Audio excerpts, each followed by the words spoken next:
last time just to set up the do we want to get started? Okay.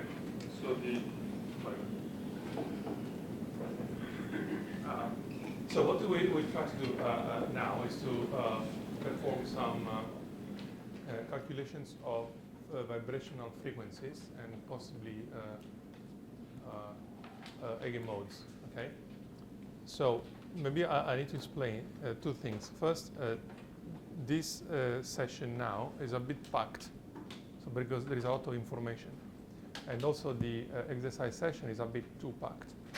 I mean, the point is, I mean, you should not take it negatively. The point is that you don't need to finish everything, but the idea was to give you a set of kind of tools so that whenever you want to do it, you go home, you can try, and everything is there.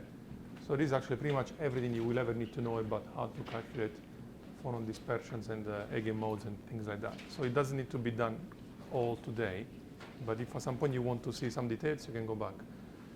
The good news, just to continue on that, is that some of you asked what happens when I leave from here. So if I want to finish some tutorials this weekend or next week, what happens? So in general, for the future, if you want to run calculations, you either use your laptop or you will need to use some resources from your university or apply for supercomputing time somewhere. That's general procedure. For this school, Darren managed to have an extension of our allocation for the entirety of next week, basically. So what you will need to do is to remove the reservation paradigm. So this line where reservation equal paradigm, that is no longer applies. So you will just submit to the regular queue with all the other users. Probably it will be a bit delayed, but very little, so you don't worry too much. But you will be able to use your account exactly the way it is for another week after the end of the school. Okay, so that's just in case you want to finish something and you want to take a look. Okay, so that's what he managed to do for you. And that's pretty much it. So today, my hope is to do some calculations about phonon dispersions. You will see in this session, there are two aspects, basically. First, we will do three aspects. First, we'll do a molecule, chlorine, to consolidate what we learned in the morning. Then we'll try to do the phonon dispersions of diamond, what I showed you. And then there is a part which has to do with the phonon dispersions of a polar material. That is a bit more complicated, and the technology involves these Born-effective charges and the dielectric constant. So that's more involved. It can be done. There is nothing difficult in explaining the tutorial, but probably won't have time to do it live. So what I will do is to basically walk you through the pages of the tutorial on the board, on the screen, so you see what this is about. Then in the exercise session, you will be asked to do some of the calculations, and at that point, what I would suggest is that you try to pick what you like. If you are really interested in polar materials, there is an exercise on strontium titanate. If you're not interested in that, you can repeat the work on diamond or a molecule. So try to do something that interests you so that you're going to do it and enjoy it a bit, okay? So we start this, and I guess I need, as usual, to create a new directory for the tutorial. So I'll do.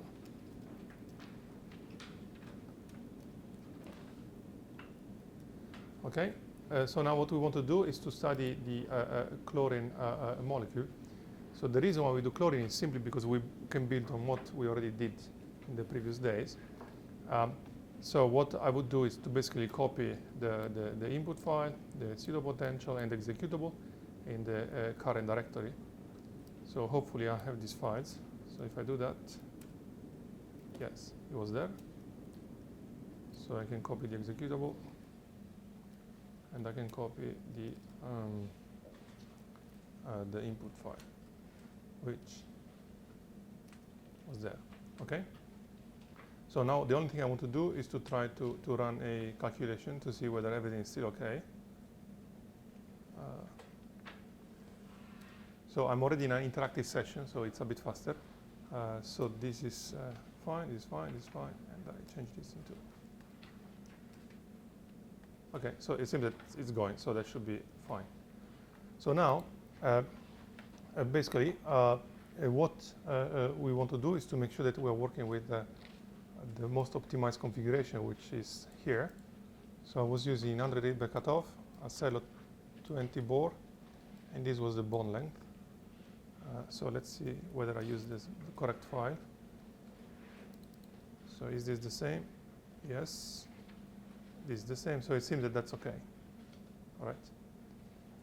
So this is basically the input file, and at this point, what we want to do is to try and calculate the vibrational frequency using what we learned this morning. So if you remember the first lecture, we said that the vibrational frequency is given by the square, in the case of one diatomic molecule, is the square root of twice the force constant divided by the mass. All right? And the force constant was the second derivative of the potential energy surface with respect to the distance between the two atoms. So what we can do is to calculate this number and to perform a calculation using, or this derivative using finite differences. So if you want to do the second derivative, you need the function at equilibrium distance plus delta, plus the same thing at minus delta, minus twice the value at equilibrium, divide delta square. So that's what we would like to do, okay? So we want just to do a calculation with self-consistent field calculation with three different bond lengths, equilibrium, plus and minus. So in practice, what we can do, we need to do is, is to change this, let's say 3.726, and perform a calculation again, and the same with 3.724, and then take the differences. So since I'm lazy, I do it by creating a new file like that. So this command is basically going to replace the number 3.725 by 3.726 from this file and write the output in a new file which I call CL2 plus. Okay? If I do that, so now this CL2 plus corresponds as this guy. So I can do the same. Let's see what numbers I had here. I replaced 725 by 724. So I can do the same here. And I call the output C minus. So if I look into C minus, I have 724. Okay. And now the idea is to basically run a calculation for each of these input files and get the energy. So since again we are lazy, we can do something which is a bit fast. I mean, kind of more elegant than just having this vomit of output file and going through it. So the way to do it is basically to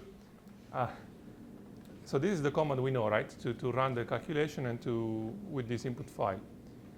So if you don't write anything after that, you will have all the output scrolling in front of you in an interactive session. So there is a command in Unix, which is this vertical, bar, whatever. What it does basically is to say that whatever is the output of what you have on the left, operate on that with what you see here on the right. So what I'm doing here is take this output, and now on that, search for the exclamation mark, which is the keyword identifying the total energy. And once you have done that, send the output of this operation into this file, which will contain the total energy. So I can try to see whether it goes. If I try to do that, what I should just get is a file with that line, okay? So without having too much stuff in the directory. So I can do the same for the minus sign, and then I can do the same for the equilibrium configuration. So basically at this point I have three numbers which I can find this way. So the wildcard gets everything, replaces that by anything that you can find between the U and the dot. So it gets all these files. So these are the three numbers that we have. So what we can do now is to try to do this calculation. So we need the plus the minus, we said. Sorry. Minus twice the equilibrium value. Okay, so that is basically the difference in energies. So it was basically this bit. Yeah. So the delta was 0.001 because I was changing just this digit. So is that divided 0.01 square. So what else was there? There is square root of 2 divided by the mass. Let's try times square root 2 divided by the mass. So the mass is something that you need to look for in a periodic table. So here I think I wrote down the number somewhere, and it was 35.45 atomic mass units. Okay.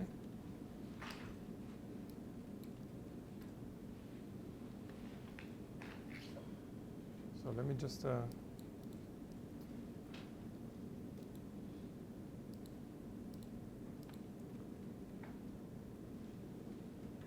it's 35.45 atomic mass units, but one atomic mass unit corresponds to these many electron masses, because we need to do everything in units of electron mass, okay?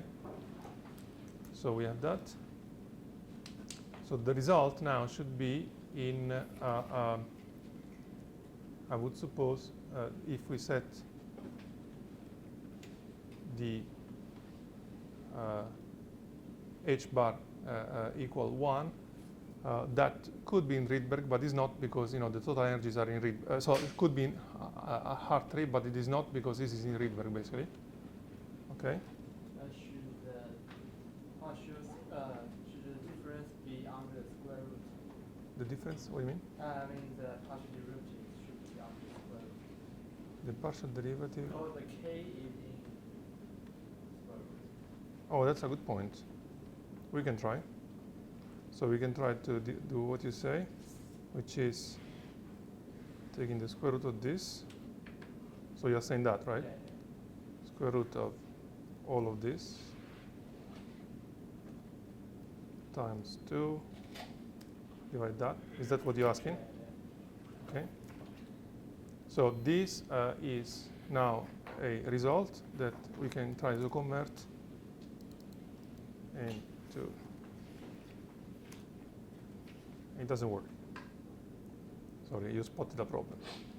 So yeah, so let's pretend that this worked, otherwise we'll never finish.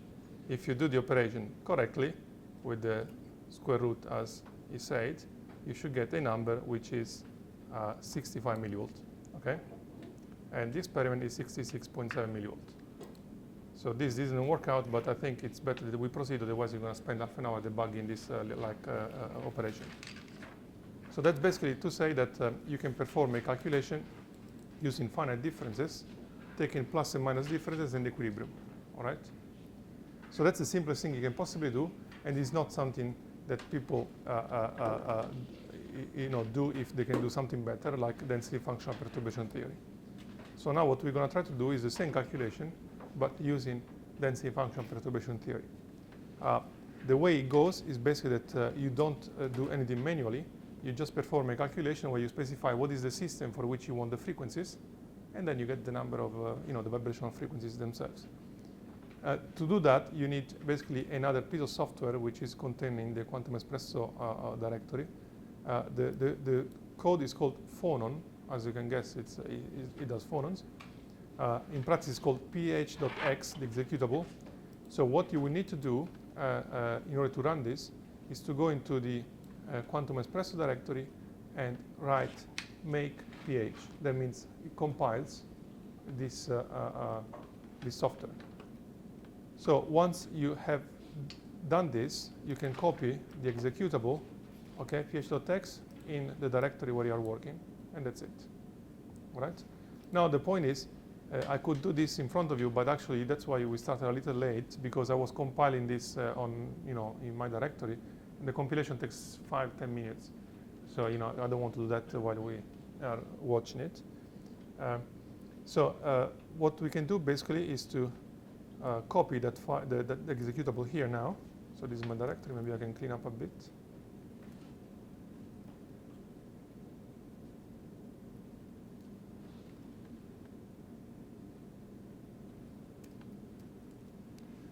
Okay, so I can copy that. So it is in the binary files, ph.x is here now. And for that, I need to put together an input file. So the input file, in this case, is very, very simple, and is given by this thing. So I will copy, and then we'll discuss it.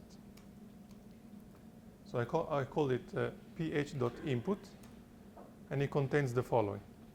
So the first line is a comment field, so you can write whatever you like. Okay, so this line is not read by the code. but it expects a line of comments. So it can be blank, but there must be a line there. Then there is a usual name list item here, which is identified by the ampersand. Then the prefix is basically just the name of your files. So this has to be the same that you use for the self-consistent calculation for the electronic structure.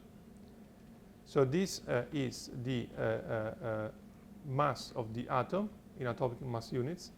So if you have 3 atoms, suppose it will be A mass 1, A mass 2, A mass 3.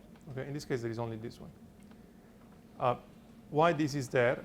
In principle, this number can be read directly from, this software, it reads the output of pw.x, so it knows technically what is the mass already. So you don't need to specify that. But if you remember in these input files, so we were lazy and we left the mass to be something completely bogus. So the mass is not important for a self-consistent calculation, but if you calculate phonons, they scale with the square root of the one of square root of mass. So that's very important there. So I would put it here so that we make sure that we know what we're doing. Usually output directory. And this file basically is a name that you can give to the matrix which will contain the dynamical matrix and the eigenfrequencies. Okay? So at this point there is so this name list finishes, and what you need to specify is the wave vector, the Q vector of this calculation. So this software is designed for solids, so it expects a wave vector. Okay? Clearly a molecule is not a solid, so we work at the gamma point like we did for electronic structure calculations, and we use 0, 0, 0 there. Okay? Right. So I hadn't noticed up to now, but the masses are not in the Hartree units.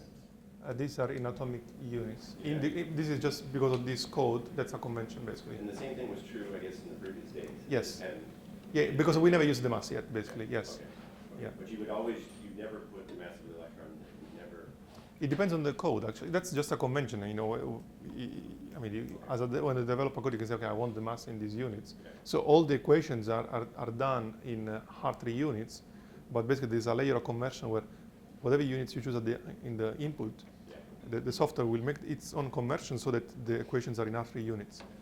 But it's a choice of the interface, let's say. So it's not really. So one has to. Yeah, this is the case. It's quite common, let's say, but it is not always the case. I mean, so actually, it's always important to check the input documentation to make sure that one is bringing information in the right units. Okay. So this is almost okay, but there is a little catch. And this is a technical bit, and we need to know it. There is no point of me hiding it.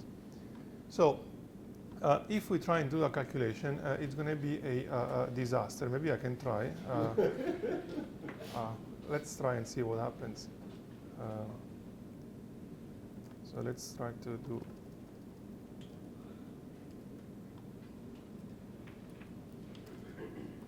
Like that, and here try to execute this, all right? So it's same. The operation is always the same. You change the executable, you change the input file, and that's it. So this should break at this point. Yes.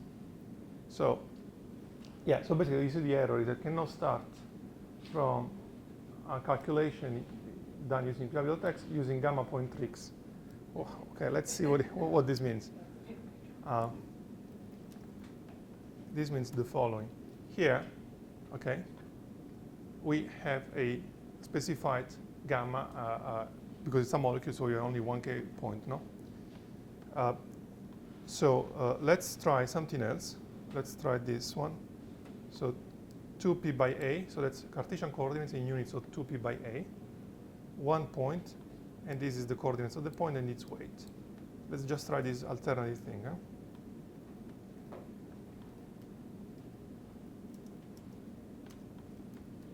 That's just to show you that in this case it might go. So if I run this again,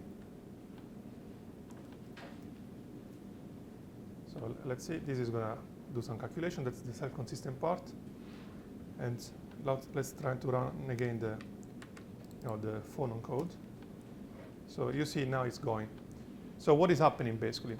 So when you specify the keyword gamma, there is you are enforcing something implicitly, and that's the fact that wave functions. So if you look at That's a property of block wave functions. If you take wave function like that, okay, because of, so if you're looking at systems, I think, with time reversal symmetry, what happens is that if you do this, so the wave function for minus k, that is something like that, okay? That's true in general for time reversal symmetric systems. So this means that in the case of, for one point in particular, so the gamma point, you have this relation. So for the gamma point, wave functions actually are equal to their complex conjugates. So that's a unique point for which this happens. So one could say, okay, what do I care? Well, I care because storing the real and the imaginary part of all these numbers takes a certain amount of space. Storing only the real part takes half of the space. So basically, when you specify gamma in that k points gamma in the scf.in file, the code says, oh, I use a gamma point trick, which means that I only store the real part of the wave function. The code ph.x is not designed to handle that, because essentially it's designed to handle the most general case where these are non-zero. So it tries to find information about the imaginary part. It doesn't find it, it's not happy, it cannot proceed. So what we need to do is to repeat a self-consistent calculation, still at the gamma point, but where we try to disable this trick. And the way to disable it is to use basically this way of calling the k points. Basically, you label them, you give the k points one by hand. So this means one k point, and the k point is 0. Okay, so from the theoretical point of view, it's the same, but from the numerical point of view, there is a slight difference. When you are running the ph.x to the input file is ph.in, right? Yes. But how the software knows that you need some information in C or to It doesn't look for that. It looks for, basically the way it goes is that you need a calculation of the electron density and the electron wave functions to start. And ph.x will need that information. Okay, so we need to run the w.x first. And Correct. So what the code will look for is basically the content of this directory. All right? So basically all this content is needed by ph.x to operate. So that code only calculates perturbations, but to do a perturbation you need the ground state to start with. So the ground state is provided by pw.x. That's the way it goes. Okay? So let's look at the output file. So there's been an output, the thing was scrolling in front of us, but there are also some files which contain the most important information. So the key file is this thing, which is the dynamical matrix. So that's the way it looks. So that's actually the way people analyze phonons in DFT, basically. So there is no better and no worse than that. So this is telling you basically that you have, a certain box, like 20 Bohr of side, the lattice type, which atom, the mass of the atom in electron masses this time, and then the positions of the two atoms, 0, 0, 0, 0.18, 0, 0. This I think is in angstrom. At this point, dynamical matrix for a given Q vector. We specified gamma, so there is only one.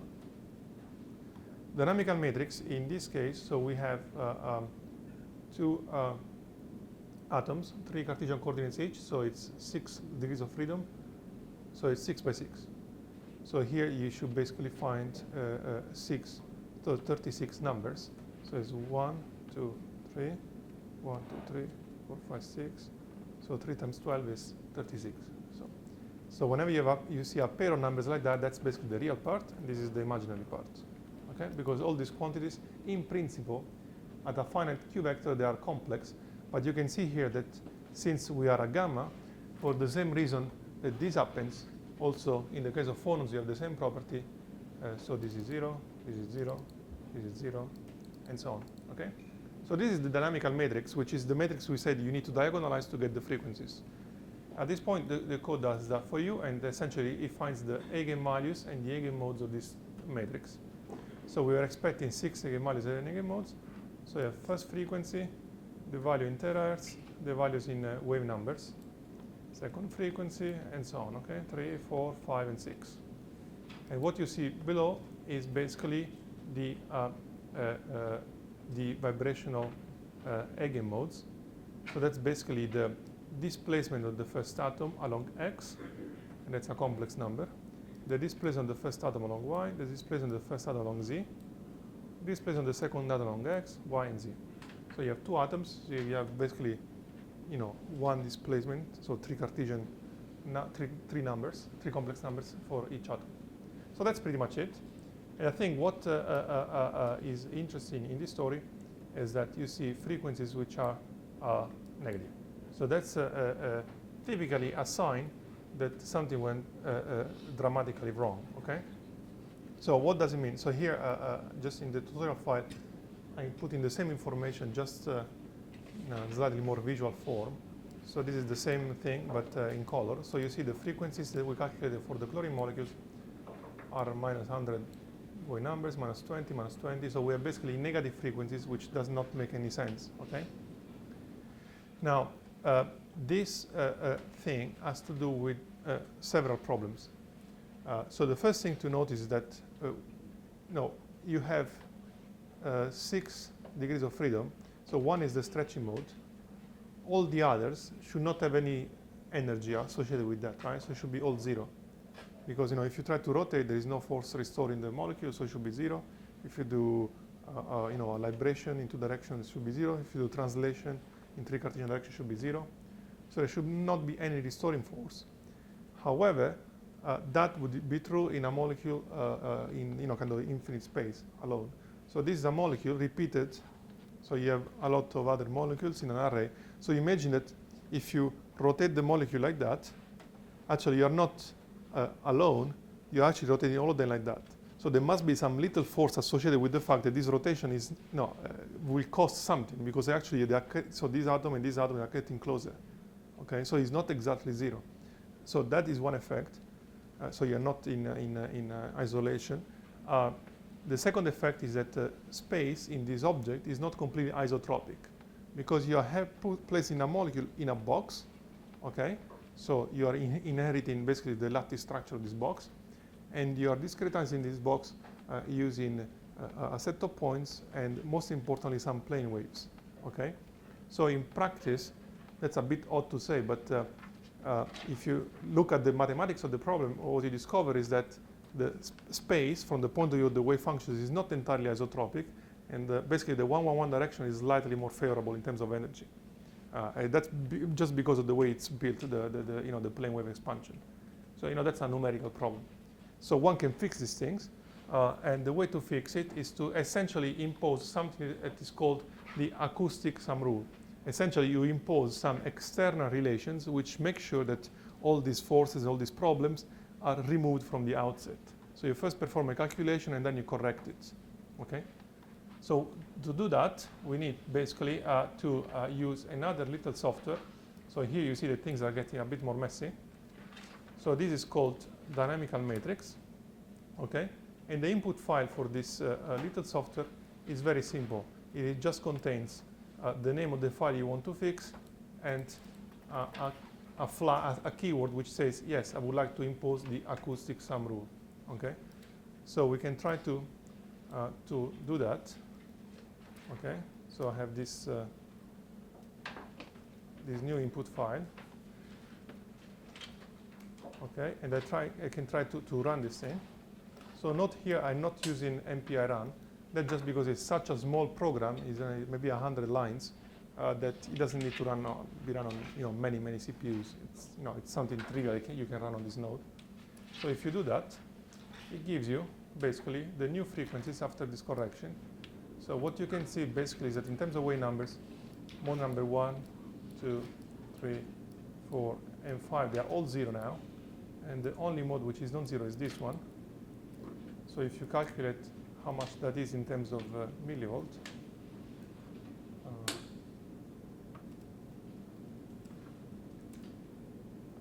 Well, I don't have it here. So if you do that, it's 68 millivolts basically. So the 68 millivolt was close to basically the experimental value of what we determined before. Okay, so the numbers match, and everything is pretty much the same.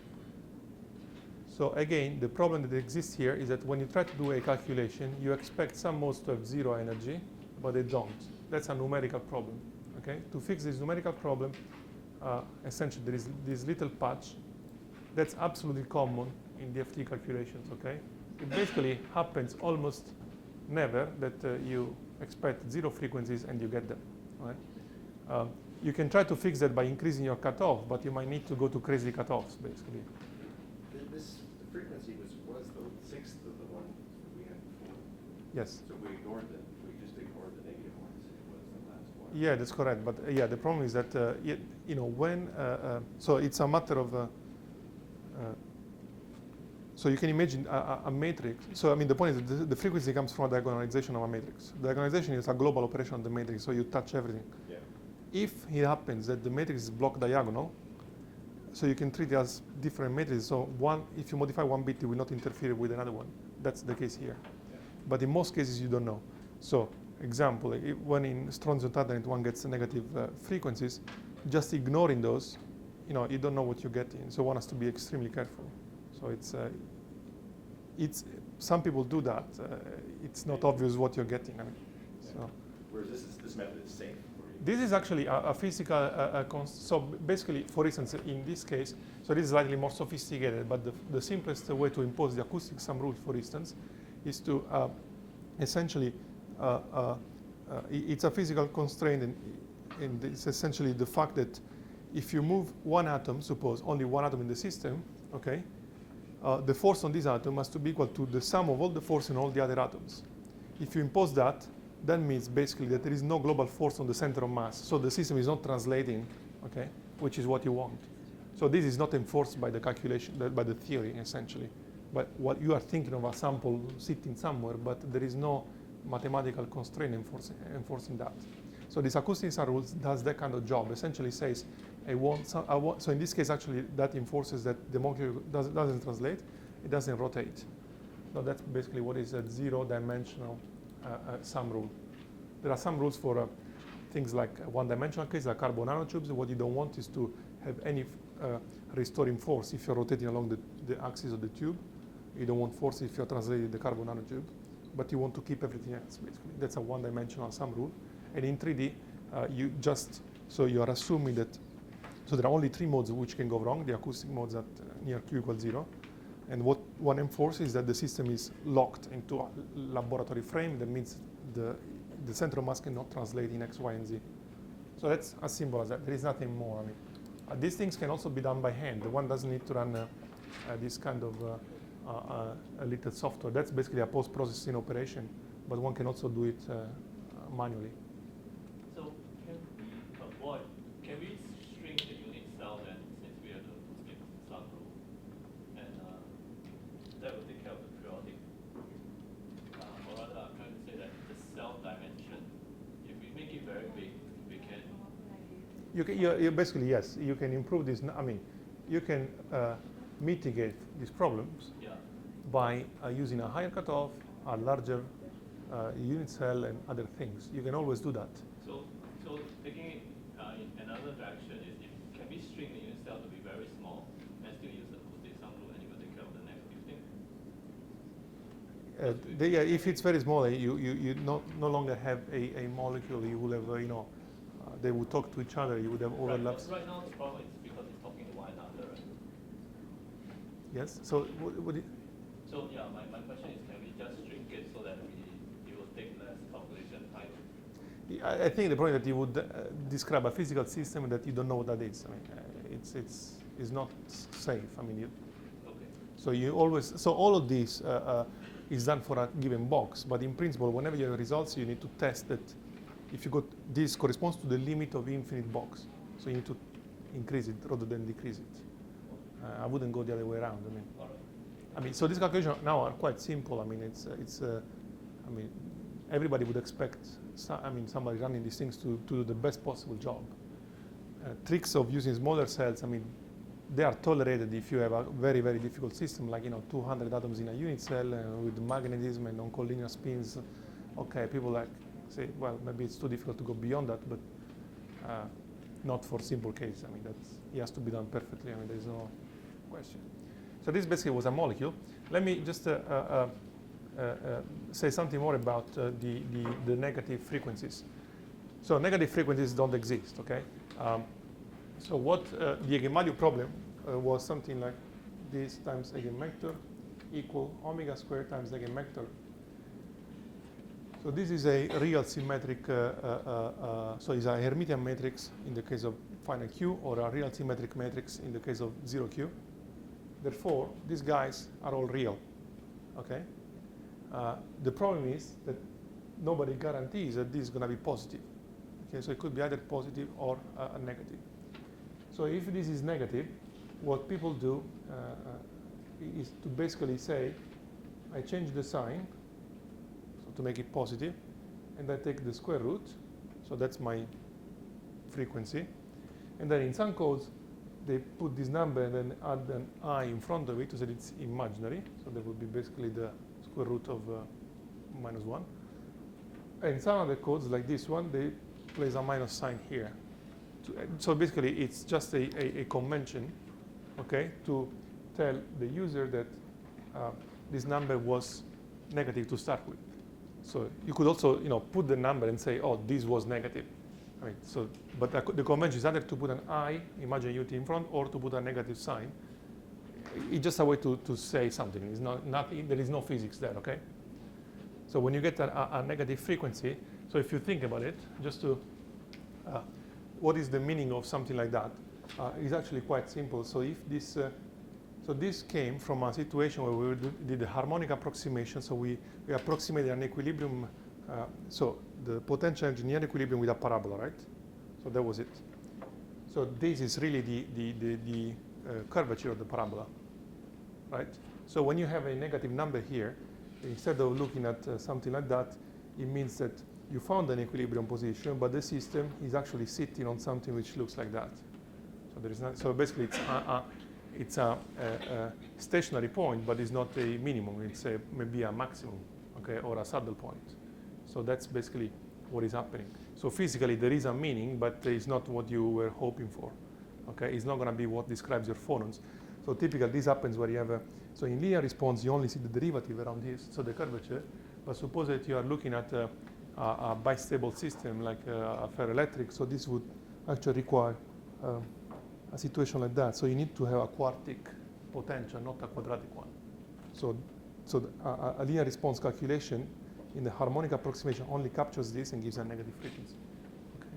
So it's just a shortcoming of the fact that one uses the harmonic approximation. So now let's move forward a bit, and let's try to do a calculation on diamond quickly, so that then you can try your exercise. So when you want to do a calculation on a solid, the situation is slightly different. So here we're talking about frequencies in a finite system, and there are no wave vectors, so we set Q equals 0. If you want phonon dispersions, well, in principle, there are two ways of doing it. Either you perform a calculation of dynamical matrix at each Q that you want to look at, okay? You do a lot of them, or you do something slightly smarter, which is basically doing a calculation over a uniform grid, okay? And then you do something which is a double Fourier transform. You go to real space, okay? You obtain the force constants in an equivalent supercell, and you go back into any wave vector you like by a Fourier interpolation. That's basically a trick that is used everywhere in these calculations. So we won't have the time to discuss the details, but we will use that to get some phonon dispersions, okay? So believe me that it's just a way to obtain dynamical matrices at many Q vectors without doing a gazillion calculations. You do just a grid, let's say 4, 4, 4 points, and from that you interpolate to all the other points you want. So let's try to do that for a diamond. I'll go a bit quick so that we can finish this. Maybe I'm gonna get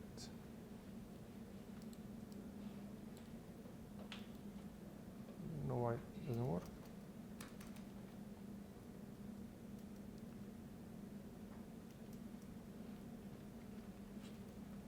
Okay, so this is done.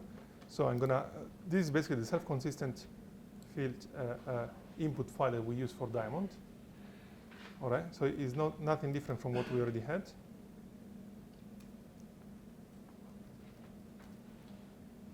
Okay, so it's something you already know. And what we want to do is a calculation of this using pw.x. Okay, then we will do a few other steps, which is like calculation of the phonons on a uniform grid, and then we'll try to interpolate back and forth to get the phonon dispersions.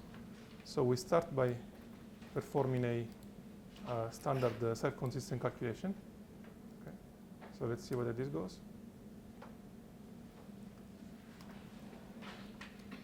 Okay, so we got the self-consistent calculation. That's what we already did.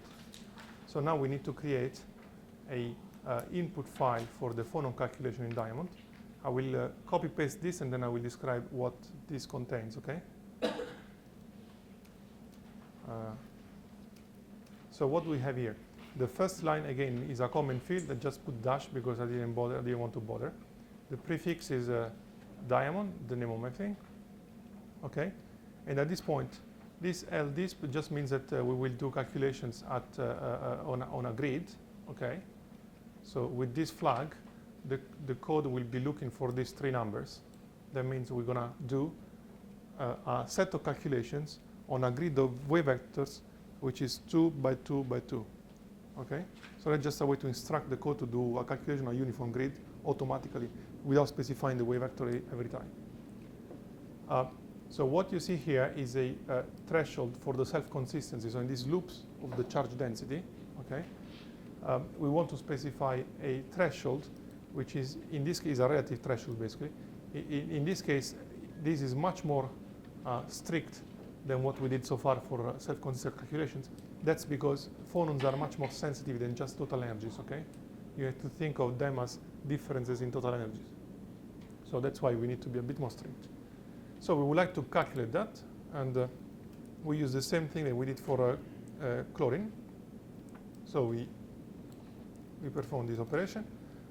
We run pl.x with this input, and we pipe into the output like that, and see what happens. So this may take a little while, because essentially you need to imagine that for each phonon mode, the time it takes is approximately as long as a self-consistent calculation. So if you have 6 phonon modes, it's like 6 separate calculations. So if you have 600 phonon modes, it's going to be like 600 calculations. Okay, so that's how it scales. And maybe now we can take a look at the there should be a file called diamond.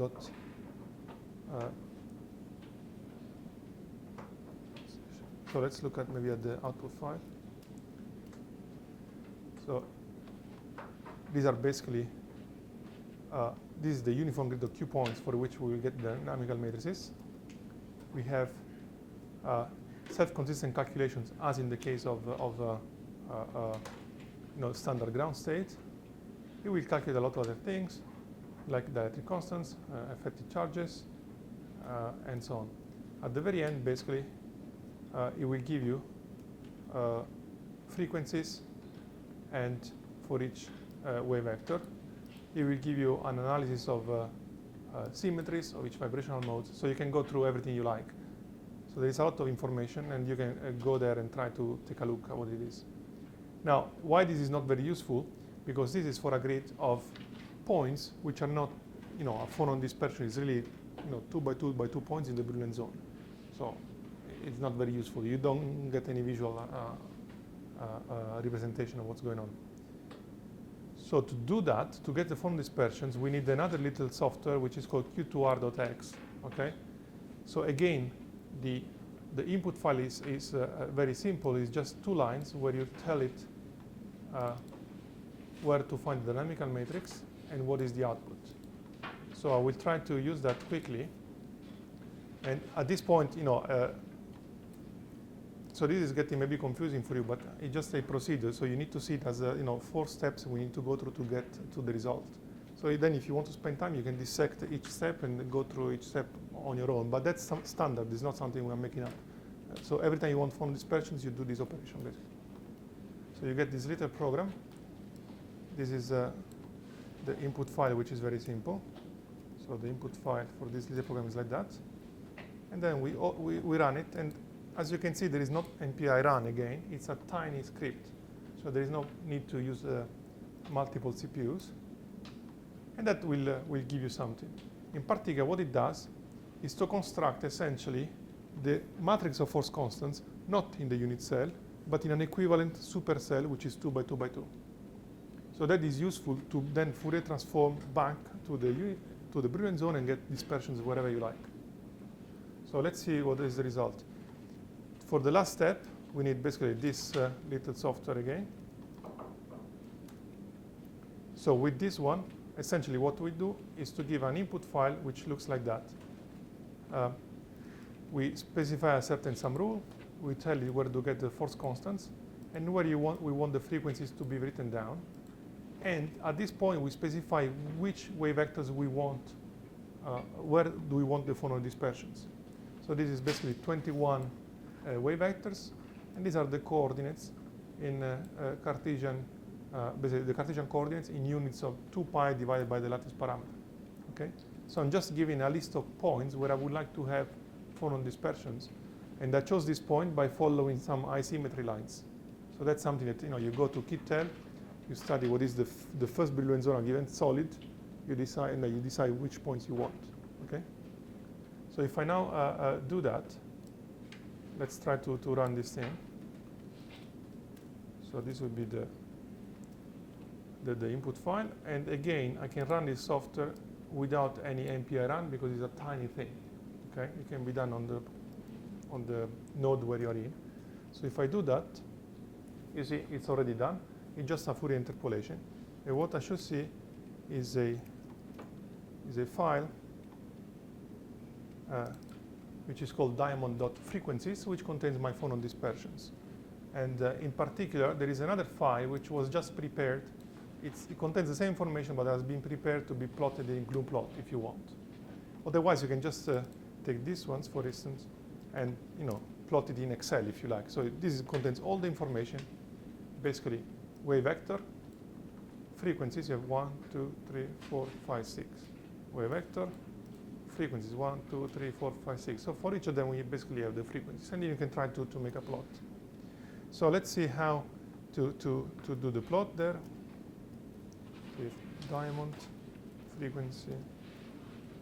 This was the same information, but in a format the GNU-plot can read. So here, in the previous file, we had the coordinate of each point, okay? But if you want to do a plot along a line, you kind of need to measure the distance from the origin in your path. So in this format, this column basically tells us how far we are along the path that we selected for the wave vectors. So what we can do is to try to plot this. Hopefully we'll go. So I can do plot diamond. No, not this one. Frequency in the plot using 1, 2. So that means plot this file using the first column and the second. Okay? So that's basically my result. So if I do the same, I can plot the same file, just saying quote, quote, using 1, the path, and 3. So that would be the second column here of frequencies. You can do the same using 1 and 4, the same using 1 and 5, the same using 1 and 6.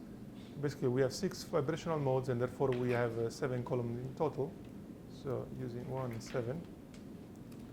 So that should be our phonon dispersions, okay? So here I'm plotting just with points, okay? But you can do the plot with lines or whatever you like. So this is basically L to gamma to X. Well, clearly at this point you may want to play a bit with the plot to make it look slightly decent.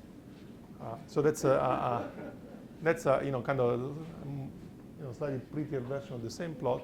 So you see basically the phonon dispersions of the diamonds from L to gamma to X. So you see basically the 2 acoustic modes here. So 3 acoustic modes, 1, 2, and 3. The optical modes.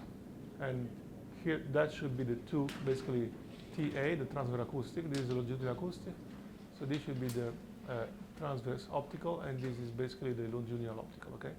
So that's basically the plot I showed you this morning.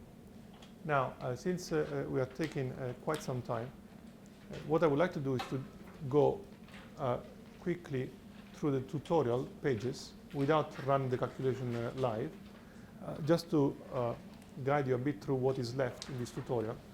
And that, what I'm going to say now is mostly of interest to those who are interested in polar materials, like 3-5 semiconductors or oxides and things like that, okay? For these materials, everything we say so far still applies.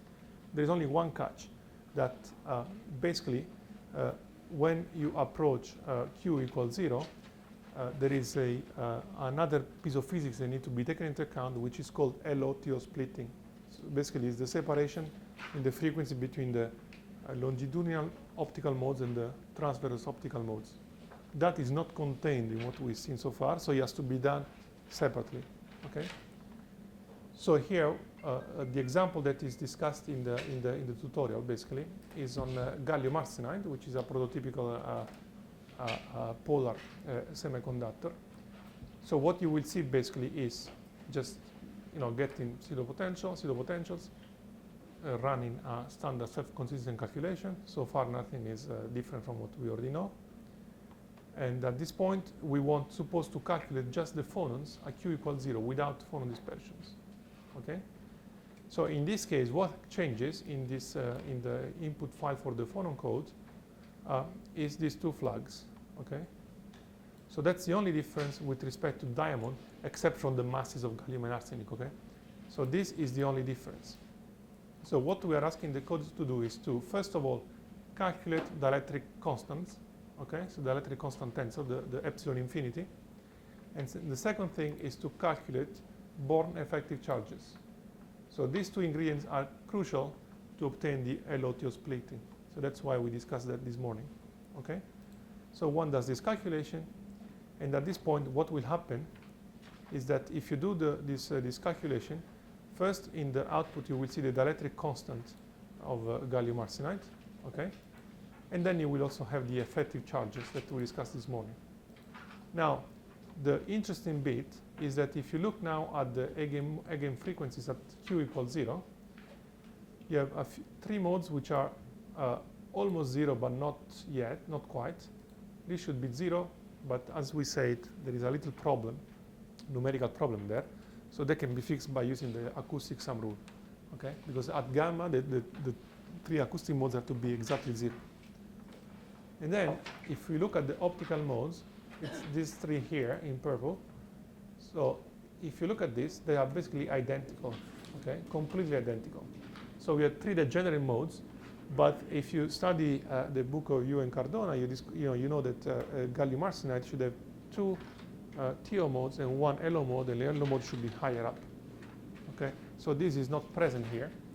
So in order to include that, essentially, what one has to do is to perform a calculation with this same software that we used before, dinmat.x, and at this point we specify that we want to incorporate information about incorporate information about the LOTO splitting. To say that, the only thing we do is to add these three numbers. So what is this? This is basically the direction of the wave vector along which you approach the Q equals 0. Okay, that would be the direction of propagation of the electromagnetic field. Okay, the magnitude does not matter. What matters is the direction. In the case of gallium arsenide, whatever you choose is going to be the same because it's cubic. Okay, in other systems like layer materials, that will be important. And with this flag, we just ask to calculate the static dielectric permittivity, which is what we've seen at the end of this morning.